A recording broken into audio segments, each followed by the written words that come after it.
जो पानी से नहाता है वो सिर्फ लिबास बदलता है, जो पसीने से नहाता है वो इतिहास बदलता है। Welcome to Gyandeep school. Dear student, आप घर में बैठकर लॉकडाउन के समय जो मेहनत कर रहे हैं वो ही आपका एक सच्चे स्टूडेंट की पहचान है। और मेहनत करते रहें, आगे बढ़ते रहें, पीछे मुड़ने की ज़रूरत नहीं है। आगे बढ़ते रहें, मेहनत करते रहें, आपकी सफलता ज़रूर रंग लाएगी। आपका ये मेहनत बहुत ही शानदार आपको सक्सेसफुल दिलाएगी। So welcome to Gyandeep school. Dear student, today I am going to teach you subject social studies, it means social science, for class 5, chapter name major land forms. Chapter third है ये, जो आपका मेजर लैंड फॉर्म्स है। इससे पहले chapter 2 खत्म हो चुका है, 1 और 2 आप नहीं देखे हैं तो उसको पहले देख लें, उसके बाद आगे बढ़ें। चलिए सो स्टार्ट करते हैं। The earth is made up land and water. जो अर्थ है वो दो चीज़ से बना है, लैंड एंड वाटर। यहाँ पर आप देखते होंगे कि यहाँ पर लैंड और वाटर बहुत ज़्यादा आपको देखने के लिए मिलता है। तो आपका यही पहला दिया हुआ है, the earth is made of land and water. जो अर्थ है मेड लैंड और वाटर से बन के मिल के बना है। Land covers about 29% and water about 71% of the earth surface of the earth is not uniform. आपको देखते होंगे कि इसका अर्थ सरफेस जो है लगभग 29% वाटर से है, उसके ऊपर ढका, और 71% जो है उसका अर्थ सरफेस का उस पर वाटर है, और 29% लैंड है। आप देखते होंगे कि इसका 29% लैंड से कवर है और 71% जो है वाटर है। इसलिए कहा जाता है 3/4 पानी है और 1/4 ज़मीन है। सुनते होंगे, तो आज देख लिए दोनों मिला के 100% हो गया, और 71% जो आपका पृथ्वी में वाटर है। लेकिन कहते होंगे सर इतना सारा वाटर है तो फिर भी वाटर इतना है तो फिर भी कहते हैं कि वाटर कम है, कम है। देखिए, पीने लायक जो वाटर है ना, जितना ये 71% है, ये सारा का सारा सॉल्टी वाटर है, खारा पानी है, एकदम बेकार है।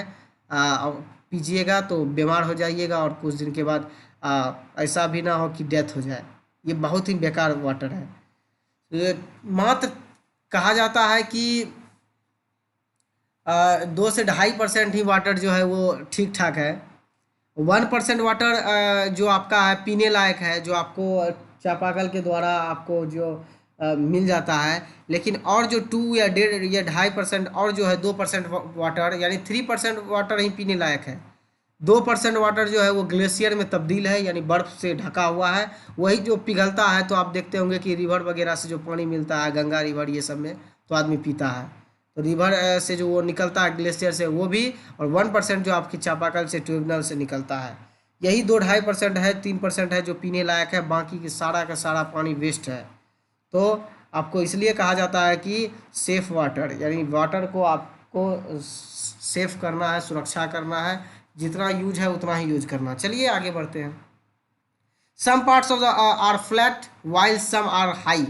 कहीं पर इसका जो लैंड है वो कहीं पर फ्लैट है, यानी समतल भूमि है, जबकि कहीं पर इसका बहुत ज़्यादा ऊंचाई है।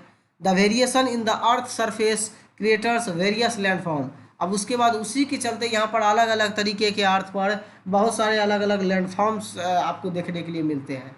देज landforms are called relief features. और इस लैंडफॉर्म में बहुत सारे अलग अलग फीचर देखने के लिए मिलेंगे। So let's read about the major landforms of the earth. आइए हम लोग देखते हैं इसके कुछ इंपॉर्टेंट लैंडफॉर्म्स को। सबसे पहला माउंटेन, ये भी एक लैंडफॉर्म्स है। देखिए इसका जो किस तरीके का आकार बने, पहले ऐसे, फिर नीचे, फिर ऊपर, फिर नीचे, फिर ऊपर। देखिए इस तरह का जो आपका ये आपको दिख रहा है, ये आपका रेंज है, कहीं पर ऊंचा कहीं नीचा, ये तो रेंज है। अब इसी के सबसे ऊंचा जो ये है, यही आपका पीक कहलाता है, चोटी कहा जाता है ना, which is the highest peak in the world, mount Everest. यही है सबसे ऊंचा पीक, और यही माउंट एवरेस्ट जैसा दिख रहा है, तो समझिए कि ये सबसे ऊंचा पीक है। और ये सब जो ऐसा बना हुआ है, ऊंचा नीचा ऊंचा नीचा, ये रेंजेज है, रेंज जिसको कहते हैं। अब आइए, mountains are landforms that rise above the area around them. यानी माउंटेन का जो दिखाई देता है लैंडफॉर्म, वो बहुत बड़ा एरिया में एक जगह लेके रखा हुआ है। दे आर वेरी हाई, और ये बहुत ज़्यादा ऊंचा है, आपको दिखा दिया अभी मैप में। Mountains usually have steep sloping slide and sharp of conical peaks. आपको यहाँ पर दिखाई दिया होगा किस तरह से यहाँ पर शार्प है, इसका नोकीला देखिए किस तरह से, और किस तरह से बना हुआ है रेंजेज के आकार का। ए अब यहाँ पर ए हिल इज ए स्मॉल माउंटेन। एक हिल जो होता है, पहाड़ी जो होता है, वो स्मॉल होता है किससे, माउंटेन से। कहा जाता है कि 900 या फिर उससे एभव ले लीजिए, ज़्यादा ज़्यादा 1500 मीटर से जो भी नीचे का आपको दिखाई देता है वो हिल है, और उससे जो बड़ा हो वो माउंटेन कहलाता है। तो several mountains may join together to form a chain और ए रेंज। अभी आपको बता चुके हैं कि बहुत सारे जो माउंटेन होते हैं एक दूसरे से जुड़े होते हैं चेन के माफिक, और उसी को हम लोग क्या कहते हैं, रेंज कहते हैं। देखिए ये चेन बना हुआ है, यहाँ से यहाँ, यहाँ से यहाँ, यहाँ से यहाँ, यहाँ से यहाँ, यहाँ से यहाँ। अब इसी को हम लोग कहते हैं चेन जो बना हुआ, उसी को हम लोग कहते हैं पिक, रेंजेज, सॉरी रेंजेज कहते हैं। The Andes in the South America and the Himalayas are the example of mountain range. यानी एंडीज माउंटेन भी जो है वो साउथ अमेरिका में पड़ता है, साउथ अमेरिका कॉन्टिनेंट है, उसमें एंडीज माउंटेन जो है वो सबसे लॉन्गेस्ट माउंटेन है,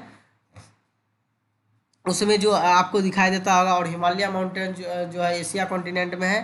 तो ये सब जो है ये एग्जाम्पल है माउंटेन रेंज का। आइए इंपॉर्टेंट्स माउंटेन के बारे में थोड़ा डिस्कस करते हैं।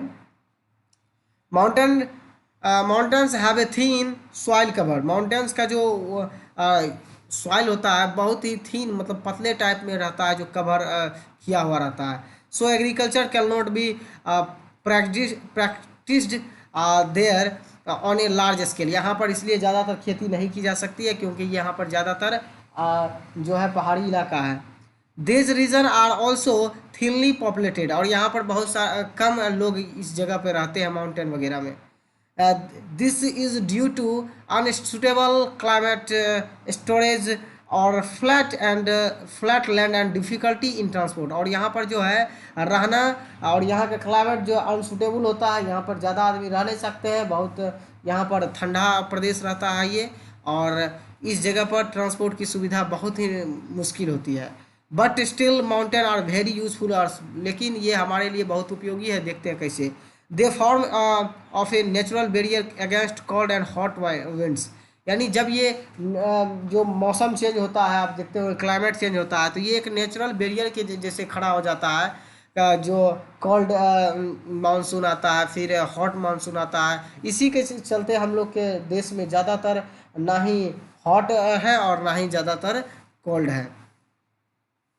दे snow field mountains are the source of many river. और यहीं से ये जो स्नो है, यहाँ से बर्फ़ जो गिरती है, यहाँ से बहुत सारे रिवर बन के निकलती है, जैसे गंगा, यमुना, ब्रह्मपुत्रा, उसके बाद सिंधु, इंडस जिसको कहते हैं, ये सब जो नदी निकलती है, ये सब यानी बर्फ़ के पिघलने से, ग्लेशियर से निकलने के बाद ये सब रिवर बनती है।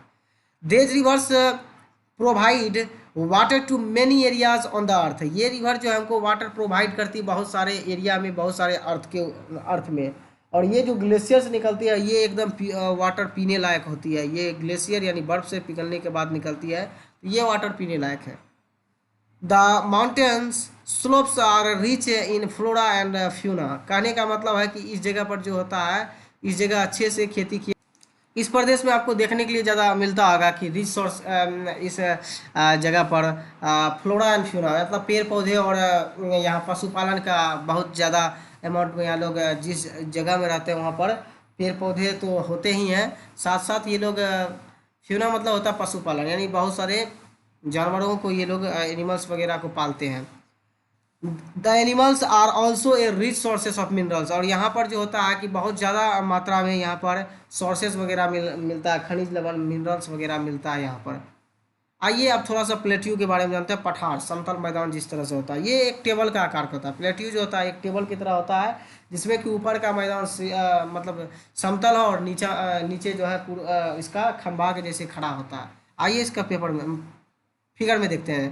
पिक्चर में देखिए कि ये इस तरह का लगता है कि एक टेबल जैसा है, और बीच में ये जो समतल भूमि होता है, यहाँ पर भी लोग खेती करते हैं, रहते हैं।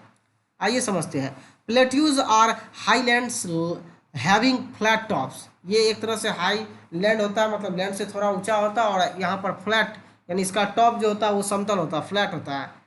दे are also called table lands, इसीलिए इसको टेबल लैंड कहते हैं क्योंकि ये टेबल का आकार का होता है। Plateaus are found in almost all the continents. Some plateaus are extremely land large and extend over hundreds of kilometers. Example Glacier Deccan Plateau in India.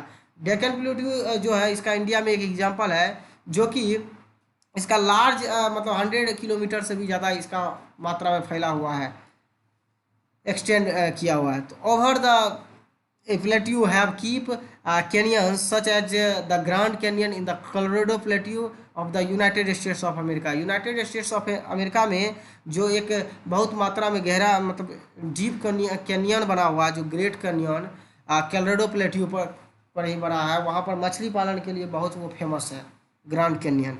वहाँ पर जो मछली जो रहती है बहुत ज़्यादा मात्रा में पाई जाती है। साउथ अमेरिका में ये state of America United state यानी यूएसए में है, अमेरिका में है। चलिए अब इम्पोर्टेंस ऑफ प्लेट्यूज देखते हैं क्यों इम्पोर्टेंट है। Green lands in the plateaus are widely used for rearing cattles and sheep. यहाँ पे बहुत ज़्यादा मात्रा में यहाँ पर खेती तो की ही जाती है क्योंकि ये ग्रीन लैंड्स होते हैं, तो इसलिए यहाँ पर बहुत सारे कैटल वगैरह पाए जाते हैं और शिप वगैरह ज़्यादातर यहाँ पर मिलते हैं आपको। Mining seen an important occupation in this region. इस रीजन में ज़्यादातर माइनिंग्स वगैरह का काम होता है, खुदाई वगैरह का ज़्यादातर काम होता है। आइए प्लेन्स यानी प्लेन्स मतलब समतल भूमि के बारे में थोड़ा सा जानते हैं कि समतल भूमि क्या है। ये देखिए आप समतल भूमि दिख रहा होगा आपको, यहाँ पे थोड़ा सा वाटर है, ये ज़मीन जो पूरा समतल है, इस पर आदमी बहुत सारे घर में रहते हैं। हम लोग जो रह रहे हैं समतल भूमि पर तो रह रहे हैं, हम लोग का भी तो एरिया इसी तरह से है ना। आइए देखते हैं। A plane is a flat and low living land surface. यहाँ पर बहुत लो लिविंग सरफेस है और क्योंकि ये बहुत नीचे होते हैं, ज़्यादा हाई लैंड नहीं है, प्लेट्यू के जैसे नहीं है। यहाँ पर जो होते हैं ये फ्लैट है यानी समतल भूमि है। Most flat areas in the world have been made by rivers as in case of the northern plains in India. आपको नॉर्थर्न प्लेन्स देखने के लिए मिलता होगा और बहुत सारे ऐसे वर्ल्ड में मिलता होगा जहाँ पर कि बहुत सारे रिवर मिलता होगा उस एरिया में, प्लेन्स एरिया में वैसा केस देखने के लिए मिला होगा। Reverse carry sand and silt with them. Reverse जो होता है एक जगह सिल्ड और सैंड वगैरह बालू वगैरह जमा कर देते हैं, जिससे कि वो एरिया में बालू और सिल्ट वगैरह की कमी नहीं होता है, और वो सब एक जगह जमा करके डेल्टा भी बनाते हैं रिवर्स। जैसे गंगा और ब्रह्मपुत्रा सैंड और सिल्ट को एक जगह जमा करके ब्रह्मपुत्रा रिवर का एक गंगा और ब्रह्मपुत्रा मिलकर सुंदरवन डेल्टा बना देता है, जो दुनिया का सबसे मोस्ट ग्रोइंग फर्टाइल है लैंड है, जो कि फर्टाइल लैंड है जहाँ पर कि सबसे ज़्यादा उपजाऊ किया जा सकता है। When rivers flow down, these materials are deposited on their banks plan and formed by these deposits। यानी वो लोग एक जगह क्या करते हैं, बहुत सारे मटेरियल्स को मिनरल्स को एक जगह जमा करके बैंक मतलब होता है नदी के किनारे जमा कर देते हैं, जो कि वो एरिया एक प्लान में तब्दील हो जाती है, जिसको कि समतल भूमि कहते हैं। आइए इंपॉर्टेंस ऑफ प्लेन्स इसको समझते हैं। Plains have fertile soil and suitable for agriculture. ये इतना फर्टाइल सॉइल होता है, उपजाऊ भूमि होता है, जो कि एग्रीकल्चर के लिए सूटेबल होता है, जिससे कि गंगा नदी किनारे देखते होंगे बहुत सारे लोग खेती करते हैं और ज़्यादा अनाज उत्पादन करते हैं। Many towns and cities are located plains. ज़्यादातर जो देखते होंगे शहर जो होता है, सिटी जो देखते होंगे वो प्लेन्स एरिया में होता है। जिस तरह से हम लोग का शहर जो है बेगूसराय, पटना, खगड़िया, कटिहार, दिल्ली, बिहार, और उसके बाद ले लीजिए और सारे शहर ले लीजिए जितने भी हैं आपका, उसमें बहुत सारे शहर जो प्लेन्स एरिया में है, बहुत सारे माउंटेन वगैरह के किनारे भी हैं। आइए good transport facilities, availability of water and rich fertile soil make plains best suited for human settlement. यहाँ पर जो ट्रांसपोर्ट की सुविधा बहुत अच्छी होती है, यहाँ वाटर और यहाँ का फर्टाइल सॉइल जो बहुत अच्छा होता है, यहाँ वाटर बहुत अच्छे मात्रा में हम लोग को मिल जाते हैं पीने लायक, और यहाँ पर ज़्यादातर आदमी यहाँ पर अपने आप को सूटेबल महसूस करते हैं और यहाँ रहना पसंद करते हैं। चलिए इसी के साथ हम लोग नेक्स्ट पार्ट इसी का आएगा, उसमें हम लोग डेजर्ट और रिवर के बारे में डिस्कस कर लेंगे। ये आपका फर्स्ट पार्ट था, डेजर्ट और रिवर का पार्ट आपको कल मिल जाएंगे और उसके बाद आपका ये चैप्टर कंप्लीट हो जाएगा। सो टुडेज़ वर्क फॉर यू में कुछ आपको वर्क दिया जाता है, आप उसको अच्छे से बना के होमवर्क में रखें, आप अपना फेयर कंप्लीट करके रखें। जो 2 क्वेश्चन दिया जा रहा है, what is an important, what is a mountain and how is it important, ये क्यों इम्पोर्टेंट है, और माउंटेन क्या है, और ये क्यों ये कैसे हमारे लिए इम्पोर्टेंट है, महत्वपूर्ण है। दूसरा क्वेश्चन है what are the features of a plateau, plateau का फीचर्स थोड़ा बताना है, उसके बारे में थोड़ा बताना है। ये 2 क्वेश्चन दिए हैं, कल 1-2 क्वेश्चन और मिल जाएंगे और इसी के साथ आपका चैप्टर कंप्लीट हो जाएगा। चलिए मिलते हैं हम लोग कल नेक्स्ट वीडियो में। Thank you all of you.